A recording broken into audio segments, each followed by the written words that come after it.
ওযু করে মেকআপ বা সাজগোজ করলে ওযু থাকবে কি থাকবে না? কিছু মেকআপ আছে নাজায়েজ মেকআপ, না হারাম মেকআপ আছে না? কিছু মেকআপ আছে নাজায়েজ মেকআপ, নিজের চেহারাকে পরিবর্তন করে দিবে, নিজের চেহারার ফেস কাটিং কে পরিবর্তন করে দিবে। কেউ দেখতে এসেছে কালো মাইয়া ধোলো হয়ে গেছে, না আছে রে ভাই? কালো মেয়েরা মেকআপ করে ধোলো হয়ে গেছে, সাদা হয়ে গেছে, এই মেকআপ কিন্তু শরীয়তে জায়েজ। এই জন্য এই মেকআপ শরীয়তে জায়েজ নয়। ভুঁ কেটে আপনি ছোট করে দিলেন, এটা হলো নিষিদ্ধ নাজায়েজ গুনাহের কাজ। নিজের গালকে লালটা টুকটুকে করে দিয়েছেন, অথবা লাল নাই, কালো কুচকুচে মহিলা লাল টুকটুকে হয়ে গেছে, এটা কিন্তু জায়েজ নয়।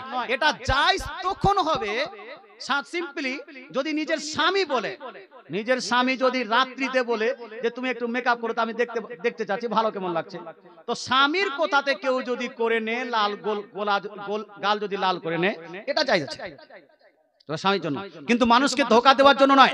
বিয়ের দিনে যেন আপনি মানুষকে ধোঁকা দিচ্ছেন, খুব সুন্দর এসেছে, মুসলমান বিয়ে দেখতে এসেছে, তখন আপনি একদম রং চেঞ্জ করে দিয়েছেন, এইরকম মেকআপ করা যাবে না। সিম্পলি যদি আপনি সাবান লাগান, এটা জায়েজ আছে। সিম্পলি যদি আপনি ফেস ওয়াশ লাগান, এটা জায়েজ আছে। সিম্পলি যদি কিছু হালকা ফুলকা ক্রিম লাগান, এটা আপনার জন্য জায়েজ আছে।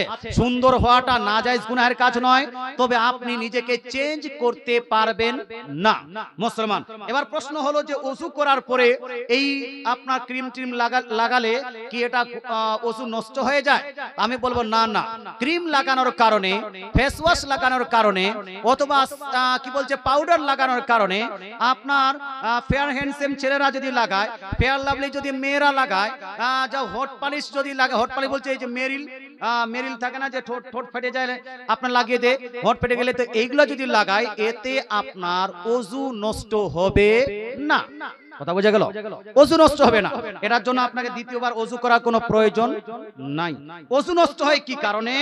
ওযু নষ্ট হয় স্বপ্নদোষ হওয়ার কারণে, ওযু নষ্ট হয় ঘুমানোর কারণে, ওযু নষ্ট হয় হাই স্টার হয়ে গেছে, ওযু গোসল দুইটাই নষ্ট হয়ে গেছে, ওযু নষ্ট হয় বমি হওয়ার, মুখ ভরে যদি বমি হয়, তাহলে আপনার ওযু নষ্ট হয়ে যাবে।